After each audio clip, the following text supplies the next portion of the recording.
नमस्ते बच्चों। कक्षा 12 की पढ़ाई हम लोग फिर से शुरू करने जा रहे हैं।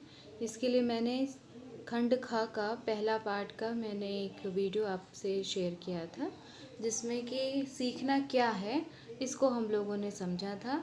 अब आगे हम लोगों को पढ़ना है क्या है कि सीखने की विशेषताएं क्या होती हैं। तो सीखने की विशेषताएं या अधिगम भी जिसको कहते हैं या लर्निंग कहते हैं अंग्रेज़ी में, उसकी विशेषताओं के बारे में हम लोग आज अध्ययन करेंगे। तो ध्यान से पढ़िए और इसको समझने का प्रयास करिए, क्योंकि ये जो पार्ट है वो समझने में अगर आपने अच्छे से समझ लिया है तो उसको आप परीक्षा में अपने शब्दों में भी आसानी से लिख सकते हैं। तो देखते हैं कि सीखने की क्या विशेषताएं होती हैं। जब हम लोग ने सीखने की परिभाषा का अध्ययन किया था तो हमने उसमें कुछ बातें नोट की थी कि ये अधिगम जो होता है वो व्यवहार में परिवर्तन होता है और ये अपेक्षाकृत स्थायी होता है, और ये परिवर्तन आता किससे है? अनुभव के द्वारा, प्रशिक्षण के द्वारा और अभ्यास के द्वारा हमारे व्यवहार में परिवर्तन आता है। तो अब इन परिभाषाओं का अध्ययन करने के बाद, जो परिभाषाएं हम लोगों ने पढ़ी थी उनका अध्ययन करने के बाद हम लोग कुछ विशेषताओं के ऊपर इनकी बात करेंगे कि सीखना एक प्रक्रिया है जो जन्म से लेकर मृत्यु तक जीवन पर्यंत चलती रहती है।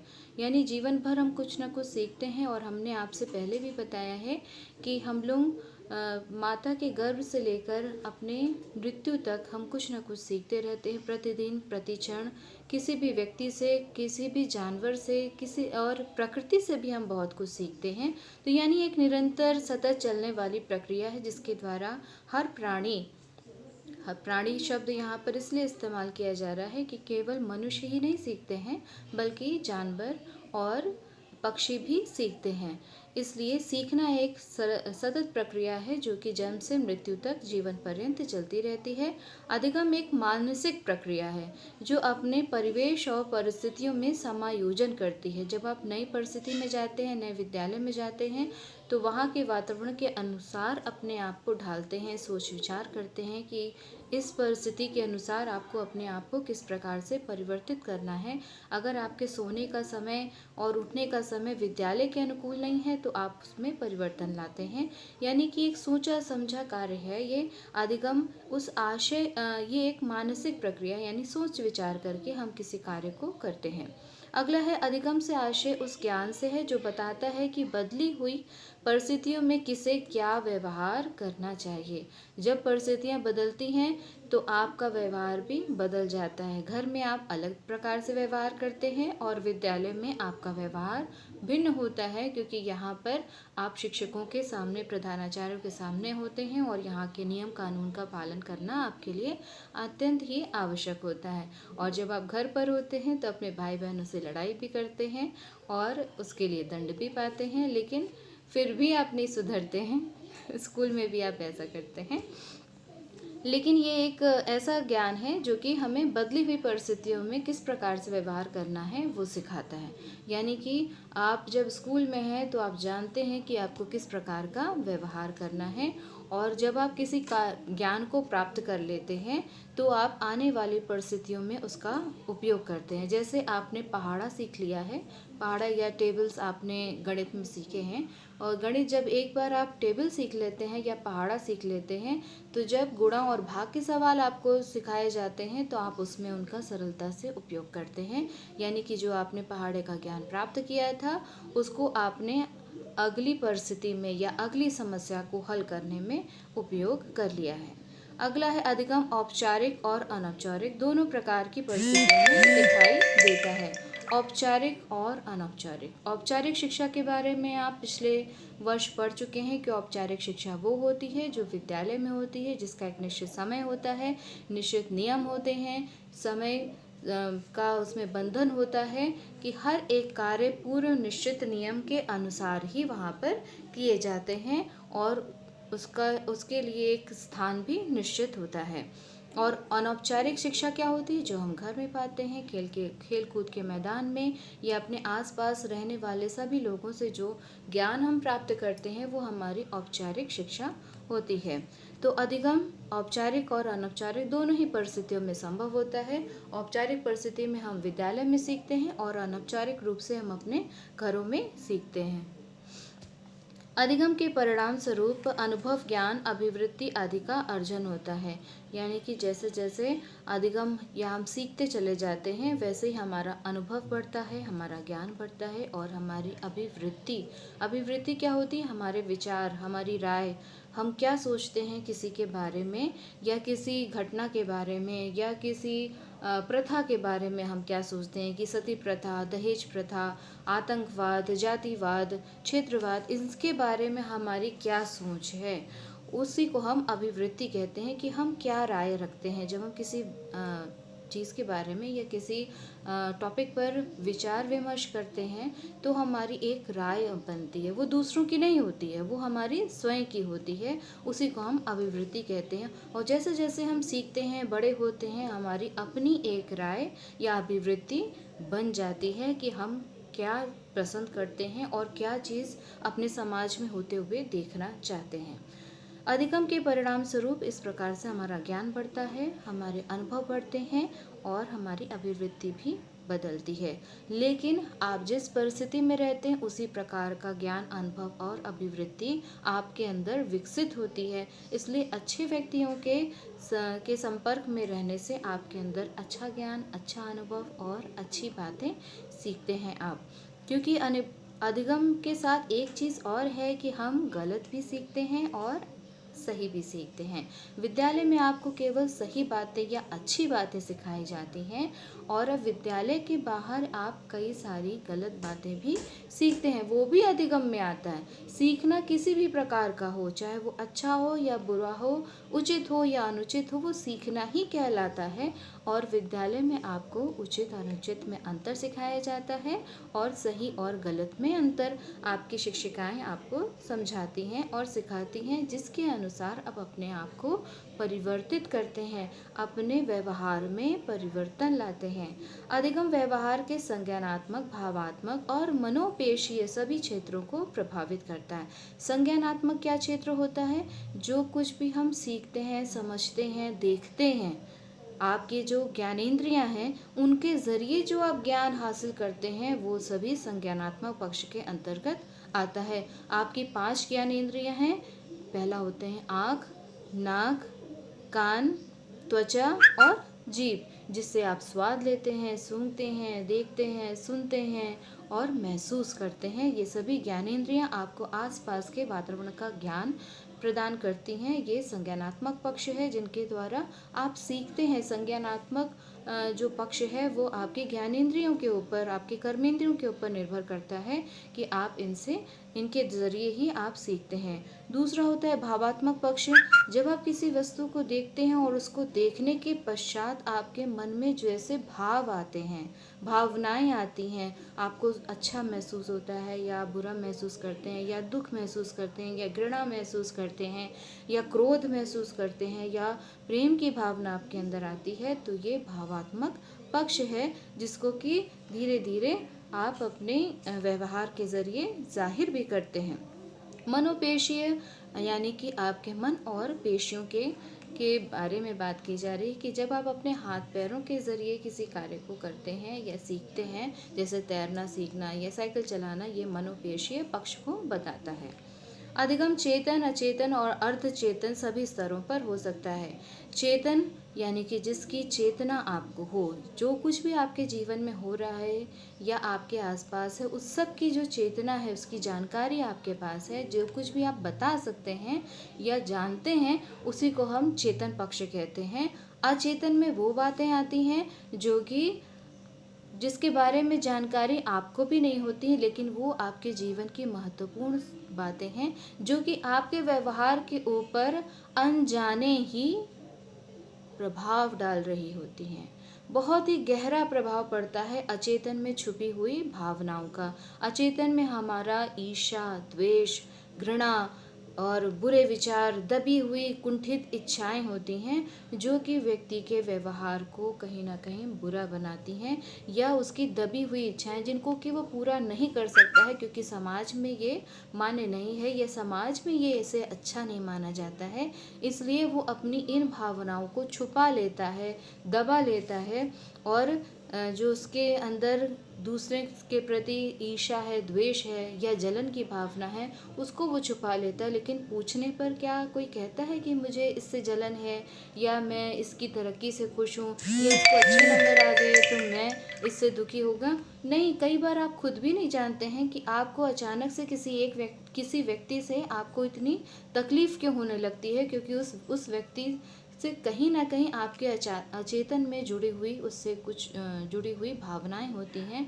कुछ घटनाएं होती हैं जो कि आपके हृदय पर अंकित हो जाती हैं, और ये अचेतन में जाकर के दब जाती हैं। ये कुंठित इच्छाएं ही आपके व्यवहार पर अनजाने ही प्रभाव डालती हैं और आपके व्यवहार को कई हद तक बदलती भी हैं। अर्धचेतन वो स्तर होता है जिसमें कि कुछ आधी अधूरी सी आपकी जानकारी और इच्छाएं होती हैं जो कि आपके जीवन में घटित होती हैं, लेकिन उसकी पूरी जानकारी आपको नहीं है। और जो अधिगम में या सीखते हैं, सीखना आपके अचेतन रूप से भी आप कभी कभी सीखते हैं, किसी पिक्चर को देख करके या किसी वीडियो को देख करके आपका मन जो है वो परिवर्तित हो जाता है, या किसी कहानी को पढ़ करके या किसी व्यक्ति से मिल करके आपके मन पे ऊपर इतना गहरा प्रभाव पड़ता है कि आप अनजाने ही उस व्यक्ति के अनुसार ही चलने लगते हैं या उस व्यक्ति का ही अनुसरण करने लगते हैं, और इंटरनेट की भाषा में कहें तो आप उसको फॉलो करने लगते हैं या उसके जैसा बनने का प्रयास करने लगते हैं। तो ये आपके चेतन, अचेतन, अर्धचेतन तीनों ही पक्षों को प्रभावित करता है, और ये चेतन, अचेतन और अर्धचेतन के बारे में हमको बताया है मनोविश्लेषणवादी फ्राइड के जरिए। अब आगे बढ़ते हैं कि अधिगम या सीखने की मुख्य विशेषताएं क्या हैं। ये तो हम लोगों ने अधिगम की परिभाषाओं का जो अध्ययन किया था, उसके बाद जो सार रूप हमको पता चले थे उसके बारे में अध्ययन किया, जिनमें से कुछ बातें इन विशेषताओं में भी शामिल हैं। अधिगम सार्वभौमिक होता है, यानी किसी भी स्थान पर कभी भी हो सकता है, किसी के भी साथ हो सकता है। आप किसी भी से भी सीख सकते हैं। आप चिड़िया से सीखते हैं, आप चींटी से मेहनत करना सीखते हैं, आप सूरज से भी सीखते हैं, समय के अनुसार अनुशासन में रहना सीखते हैं, पेड़ों से आप देना सीखते हैं, नदियों से आप निरंतर आगे बढ़ना सीखते हैं। इसी प्रकार प्रकृति आपको निरंतर सिखाती है। आप अपने भाई बहनों से, माता पिता से, माता आपकी पहली शिक्षिका होती हैं, आप उनसे सीखते हैं।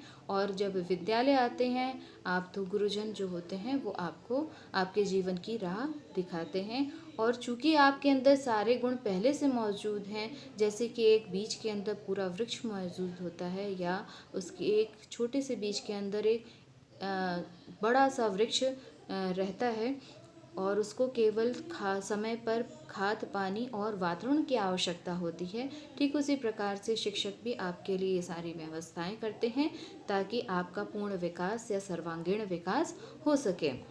अगला है अधिगम व्यवहार में परिवर्तन है। ये हम पहले ही समझ चुके हैं कि जब हम कोई चीज़ सीखते हैं और वो हमारे ऊपर प्रभाव डालती है तो हमारे व्यवहार में परिवर्तन आता है। अधिगम विकास की प्रक्रिया है, यानी कि हम पहले से कुछ बेहतर करते हैं। आपने देखा हो कि जब आप रोटी बनाना सीखती हैं तो पहले रोटी जो होती है वो किसी न किसी नक्शे की तरह बनती है, कि किसी देश का नक्शा बन जाता है।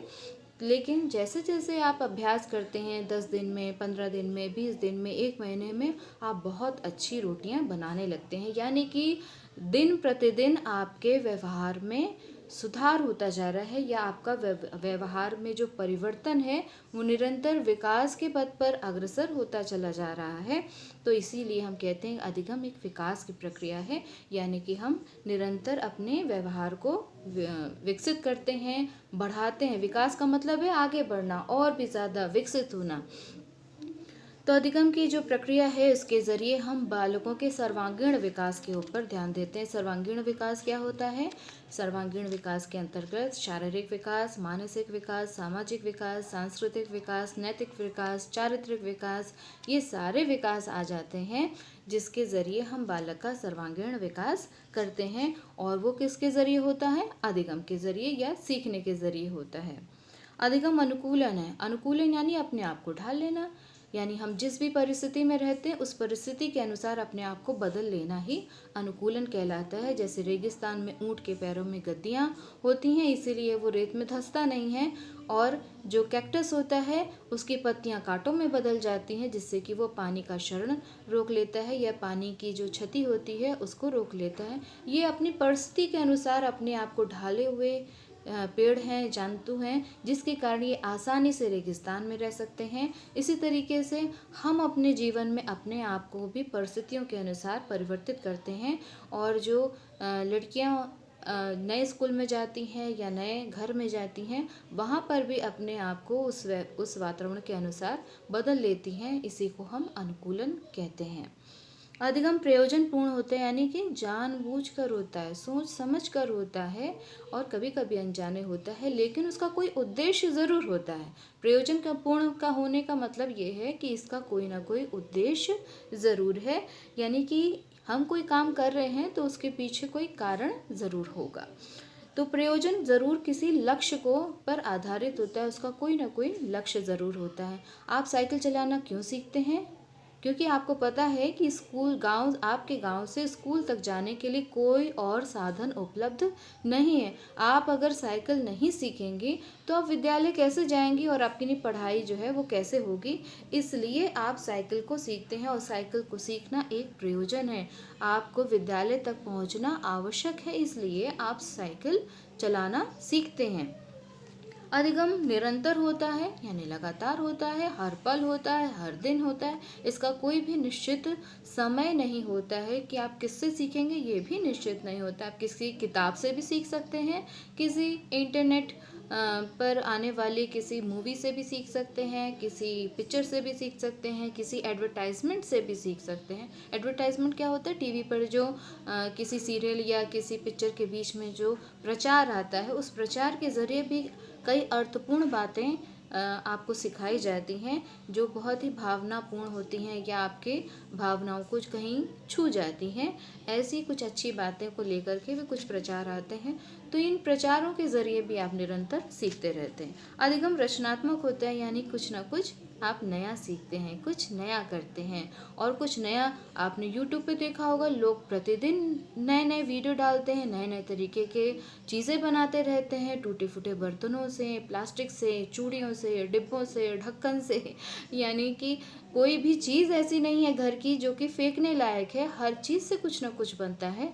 तो निरंतर प्रतिदिन हम सीखने के ज़रिए ही हम कुछ ना कुछ बनाते हैं, रचनात्मक होते हैं, कुछ ना कुछ रचना करते हैं। जैसे हमारे वैज्ञानिक प्रतिदिन कुछ ना कुछ रचना करते हैं, और इस कोरोना के काल में कोरोना के लिए दवाइयाँ बन रही हैं, वैक्सीन के ऊपर निरंतर प्रयोग हो रहे हैं, रात दिन वैज्ञानिक हमारे लगे हुए हैं, यानी कुछ नया खोज, कुछ नई रचना करने में लगे हुए हैं।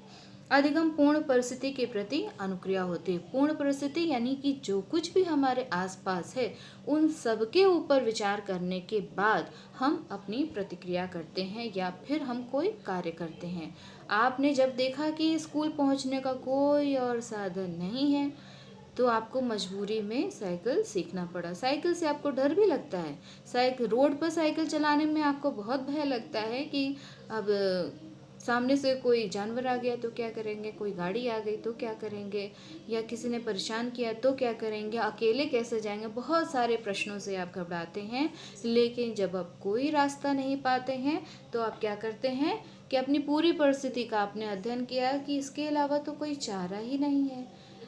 अगर स्कूल जाना है तो फिर साइकिल तो सीखना ही पड़ेगा। तो आप अपनी इस समस्या का समाधान करते हैं, यानी कि एक नई साइकिल आपके लिए आती है और आप इसको रोज़ सुबह उठ करके चलाना सीखते हैं, क्योंकि आपको स्कूल तो जाना ही जाना है।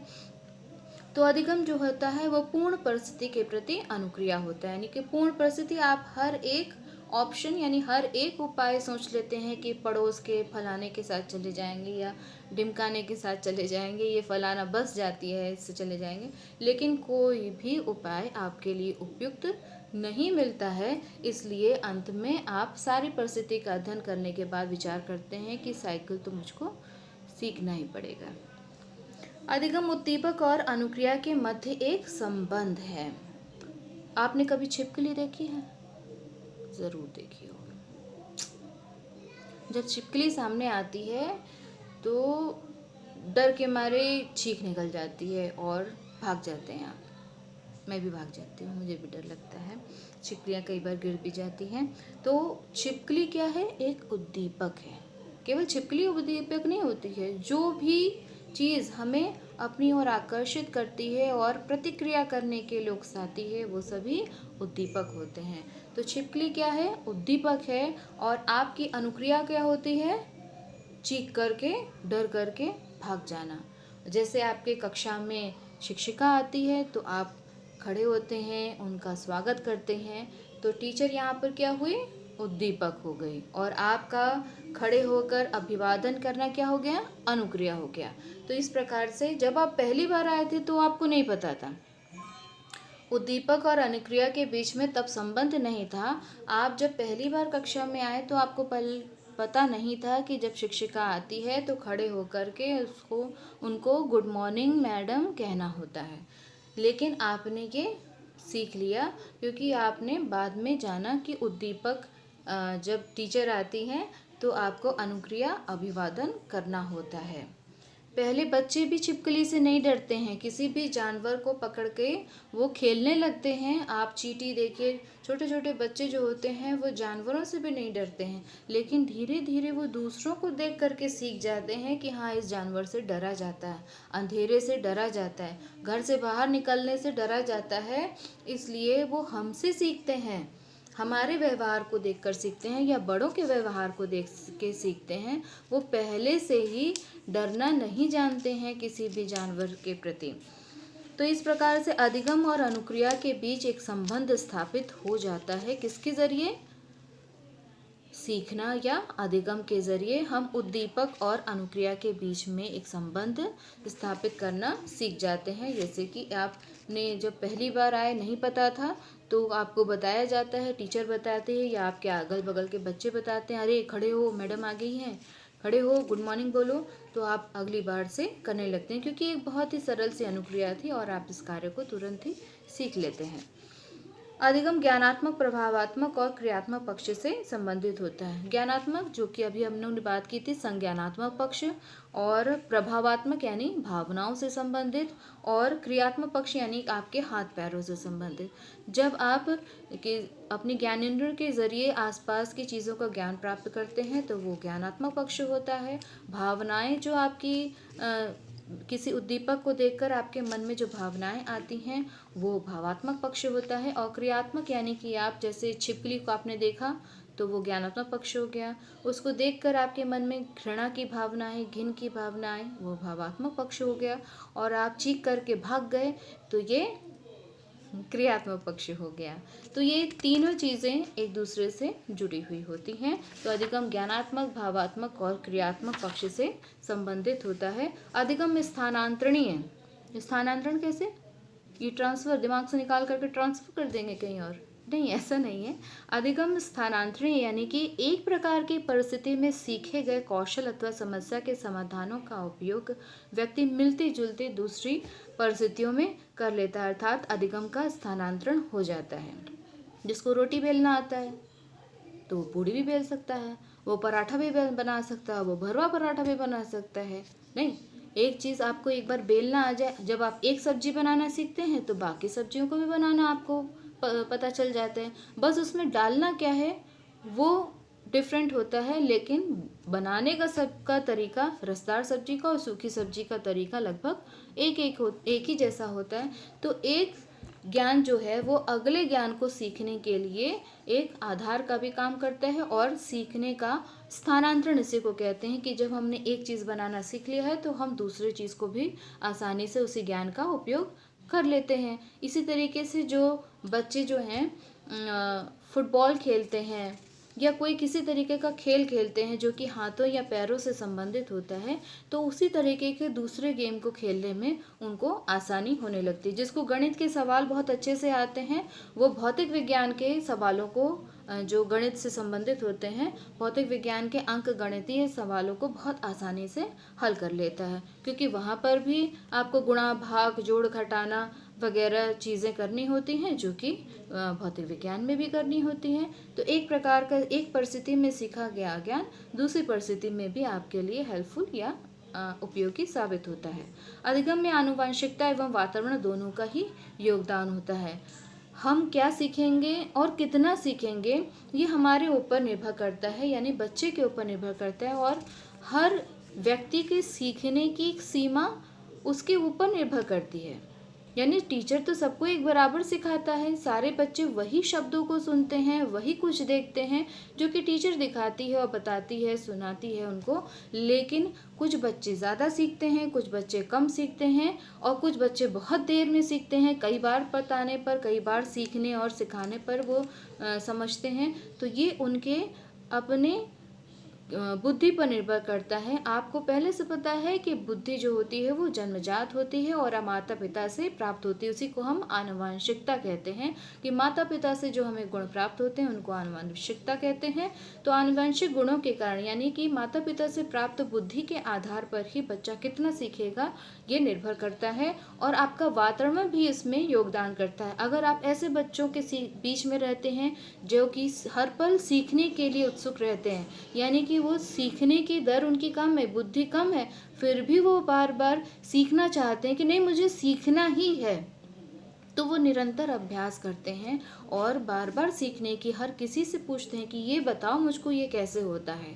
तो जब वो ऐसे इस प्रकार से वो व्यवहार करते हैं तो वो ज़रूर सीख जाते हैं। बुद्धि कम होने पर भी आपने पढ़ा होगा कि करत करत अभ्यास जड़मति होत सुजान, यानी कि जो पत्थर जैसी बुद्धि है वो उसमें भी जान आ जाती है। यानी कि जो कम बुद्धि वाले हैं वो भी मेहनत करके अच्छे नंबर परीक्षा में ला सकते हैं। केवल बुद्धिमान व्यक्ति ही आपने कछुए और खरगोश वाली भी कहानी पढ़ी होगी कि कछुआ जो होता है वो चलने में धीमे होता है, यानी दौड़ नहीं सकता है, लेकिन जो खरगोश होता है वो दौड़ने में तेज होता है। लेकिन दोनों की रेस में कछुआ जीत जाता है। कछुआ जीत जाता है क्योंकि वो मेहनत करता है, लगातार मेहनत करता है, इसलिए वो जीत जाता है। उसके अंदर ये क्षमता नहीं थी दौड़ने की, तब भी वो इस रेस में, इस दौड़ में जीत जाता है। तो कहने का अर्थ है कि अगर आपके अंदर लगन है, आपके अंदर हिम्मत है, आप ऐसे वातावरण, ऐसे लोगों के बीच में हैं जो कि आपसे निरंतर आगे बढ़ने के लिए कहते हैं कि हाँ मुझे सीखना है, करना है, आगे बढ़ना है, तो ऐसे वातावरण में भी बच्चे ज़्यादा सीख लेते हैं। और जिनके पास बहुत बुद्धि है लेकिन वो मेहनत नहीं करते हैं, प्रयास नहीं करते हैं, तो वो बुद्धि होने के बावजूद भी खरगोश की तरह हार जाते हैं या कम अंक लेकर आते हैं। अधिगम व्यक्तिगत व सामाजिक दोनों रूपों में मानव का विकास है। यानी कि हम जो सीखते हैं वह हमारे व्यक्ति के रूप में तो हमारे लाभदायक होता ही होता है, साथ ही समाज के लिए भी बहुत उपयोगी होता है। हम अपने अंदर जो अच्छे अच्छे गुणों का विकास करते हैं तो उससे हमारा समाज भी लाभान्वित होता है, हमारे समाज को भी उससे लाभ प्राप्त होता है। अधिगम व्यक्ति की आदतों में सुधार करता है। यानी कि हम जब सीखते हैं तो धीरे धीरे हम अशोभनीय, अनावश्यक और हानिकारक आदतों में सुधार करते हैं। शुरुआत में हमने आपसे कहा था कि आप गलत भी सीखते हैं, अच्छा भी सीखते हैं, लेकिन धीरे धीरे आपकी अभिवृत्ति या राय में परिवर्तन होता है। यानी कि जैसे जैसे आप बड़े होते हैं तब आपके समझ में आता है कि नहीं ये काम मैंने गलत किया है, अब इसमें मुझको सुधार करना चाहिए या अपने व्यवहार को बदल लेना चाहिए।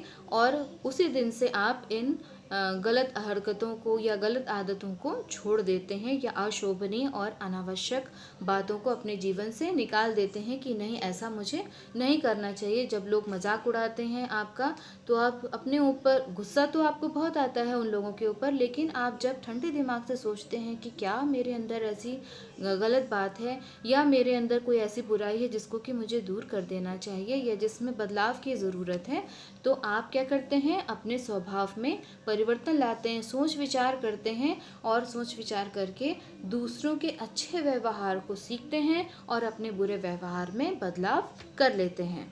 प्रेरणा की महत्वपूर्ण भूमिका होती है। भाई प्रेरणा ज़रूरी है। प्रेरणा क्या होती है? एक आंतरिक शक्ति होती है जो आपको किसी काम को करने के लिए उकसाती है, ढकेलती है कि करो भाई, करना है। जैसे कि बोर्ड के एग्ज़ाम में अच्छे नंबर लाने के लिए या पास होने के लिए भी मेहनत करना ज़रूरी है। तो आपका दिमाग आपको सोने नहीं देता है, आपका मन कहता है कि उठो, पढ़ो। अगर नहीं पढ़ोगे, अगर नहीं मेहनत करोगे, नहीं याद करोगे तो एग्ज़ाम में क्या लिखोगे? और ये जो चिंता है, ये जो घबराहट है, ये प्रेरणा के कारण है, क्योंकि आपको प्रेरणा आपकी जो है वो कह रही है कि आपको पास होना है, और पास होने के लिए आपको मेहनत करनी पड़ेगी। और मेहनत करने के लिए ये एक आंतरिक ऊर्जा आपके अंदर आती है। आप सुबह उठते हैं, मेहनत करते हैं, पढ़ते हैं, एग्ज़ाम में अच्छे से नंबर लाते हैं, तब जा कर के आपको सुकून मिलता है। अधिगम सूचनाओं का संग्रहण है। अधिगम में आप बहुत सारी सूचनाओं को, सूचना क्या है, जिनका कि आपके जीवन में कोई उपयोग नहीं, आप ऐसी बातों को भी सीखते हैं। और जीवन के लिए जो उपयोगी बातें हैं वो तो आपके लिए काम आती हैं, लेकिन ये सूचनाएं भी आपको कहीं ना कहीं जीवन में आवश्यक होती हैं, जिनकी कि बाद में हमको जानकारी होती है, बाद में हम उसके बारे में जानते हैं। अधिगम की प्रक्रिया 3 प्रकार से होती है। पहला कि गामक क्रियाएं, दूसरा शाब्दिक व्यवहार और तीसरा समस्या समाधान का अधिगम। गामक क्रियाएं, सबसे पहले आप छोटे बच्चों के क्लासेस में जाएं तो वहाँ पर सारी चीज़ें एक्शन से सिखाई जाती हैं। गामक क्रियाएं का मतलब है कि हाथ पैरों के एक्शन के ज़रिए जो क्रियाएं होती हैं वो गामक क्रियाएं होती हैं। तो उसमें जो मैडम पोएम सिखाते हैं, तो आप सभी ने ट्विंकल ट्विंकल लिटिल स्टार जो है वो एक्शन के साथ ही सीखा होगा। तो ये जो अधिगम का पहला स्तर होता है वो गामक क्रियाएं होती हैं।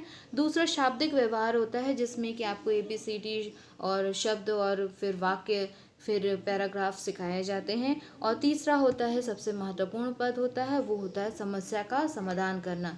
जब आप जैसे जैसे बड़े होते हैं, आपकी बुद्धि विकसित होती है और आप नई नई समस्याओं को हल करने में आपको मज़ा आता है। आपने अखबार में भी पढ़ा होगा कि पहेलियाँ आती हैं, जिसमें कि चित्रों में, 2 चित्रों में 10 अंतर ढूंढने होते हैं। एक जैसे 2 चित्र होते हैं, इसमें 10 अंतर ढूंढने होते हैं।